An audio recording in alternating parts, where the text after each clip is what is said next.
Oh, hello everyone, DFG here with Gideon's Plate. It may not be morning where you are, and it's highly likely when this video is being played that it won't be morning. So, hello.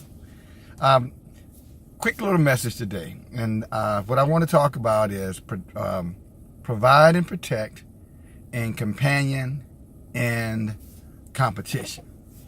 Now, here's what I mean by that. You know, and this message is to, I want to speak to the women of color, okay? So-called, African American women, Hebrew Israelites, copper color Americans. You know, when you look at the climate of hatred that we're experiencing, that we're being exposed to in many places around the country, you want to understand, who your enemies are, and you want to know who your friends are. And when it comes down to friends and enemies, there is no greater friend than you have than one who is of your own community. Now, I didn't say you could not have friends of a different community, but there's no greater friend that you have of your own community. White people understand that. Hispanic people understand that. Indian people understand that. Mexican people, everybody understands that. Do you understand that? Right? Let me give you some more insight. Jasmine Burns, the little 7-year-old girl who was shot and murdered in the head by a hateful, bigoted white supremacist, was in that car. She was in that car with her mother and, someone can correct me if I'm wrong, 2 sisters. They were injured. All of them were injured to different degrees. Some had glass. Mother got shot in the arm. Little Jasmine, our little daughter, our little sister, our little niece, she was shot in the head and died on the scene. What am I saying here?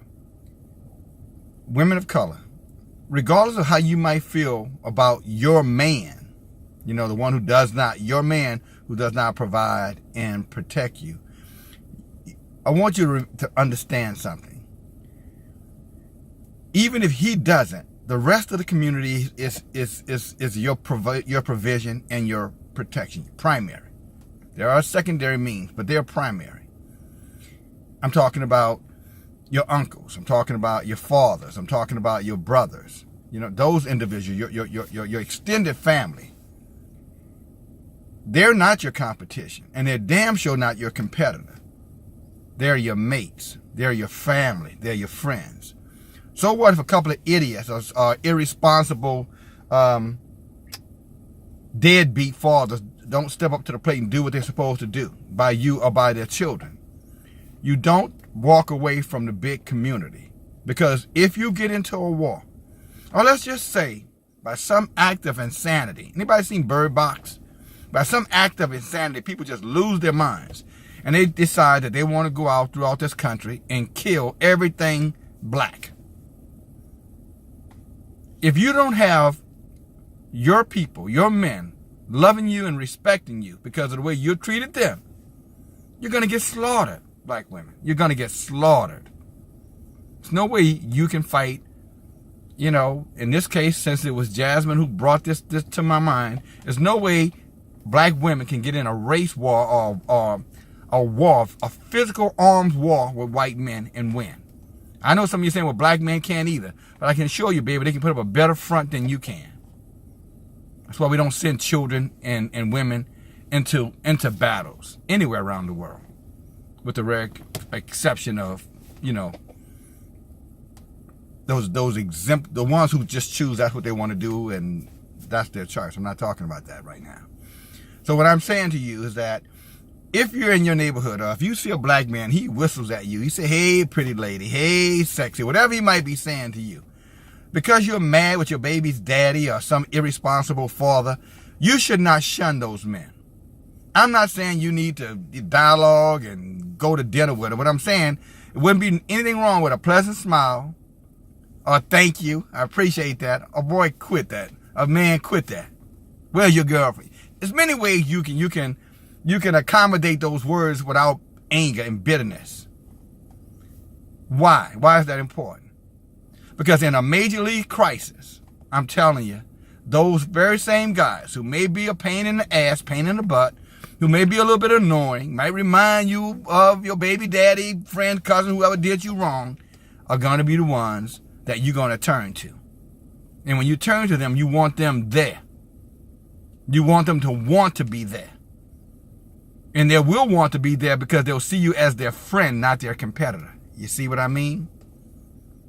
Companionship versus competitor. If they see you as their competitor, black men to black women, I'm telling you, in a crisis, no one goes and help their competitor. What they try to do is destroy the competitor. In a crisis, when companionship is there, and something happens, they come together as a community. They come together as a tribe.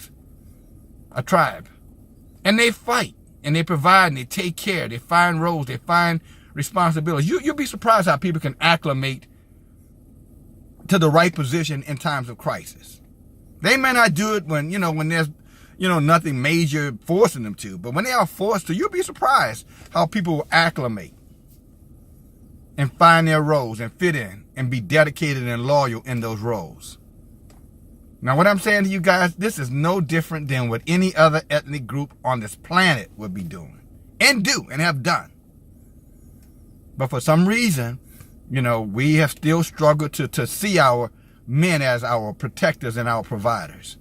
And 9 times out of 10, it's because a lot of these national social movements who just need head count, so they invite you into the head count club, hashtag Me Too, the other ones, Black Lives Matters, etc., just to get the numbers up so they can put pressure on whoever it is they're trying to put pressure to monetize it, enrich themselves, and then they walk away from you, and you notice nothing has changed for you.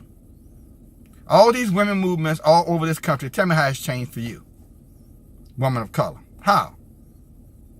I'm not talking about the black judge. We got our first black judge in Mobile, Alabama. Come on, come on, that's juvenile thinking. I'm talking about as a collective group. How have these movements helped you? The movement was never intended to help you. The movement was to help them, exploiting you through head count and camaraderie. Well, we're women. Well, they'll say that to you, when there's nothing to be lost by them.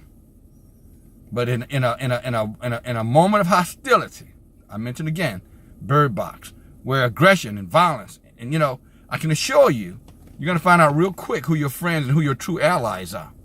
And 9 times out of 10, they're gonna look just like you. So, what I'm saying is that, it's sad that Jasmine Burns is dead. And it should mean something to you, all of us.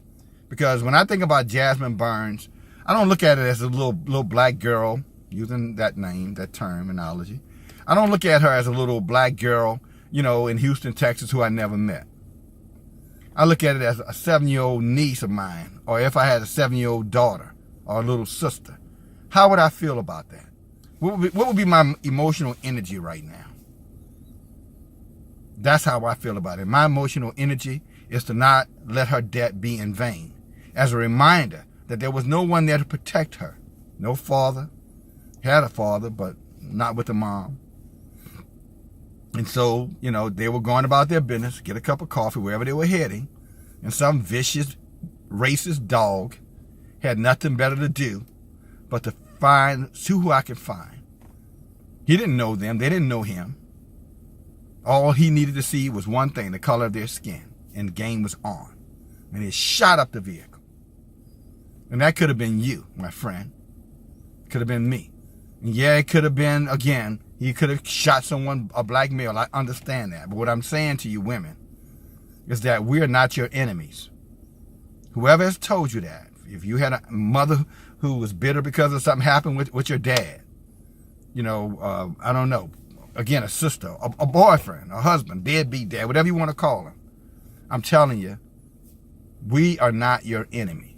We're your allies. We're your protectors. We're your providers. And so when you interact with us, you should always have that in the back of your mind. Yeah, he might be an idiot, but if I needed him in a crisis where my life and my children's life was on the line, I believe he would come through. And I'm going to tell you, that day is going to come. And if you haven't aligned yourself up inside of your community and understood the necessity of companionship versus competition, you're very well going to find out the hard way that I'm right. But it's going to be too late for you to do anything to correct your wrong. Love you. Thank you for listening. DFG. Share the video. Have a great day. Bye, guys.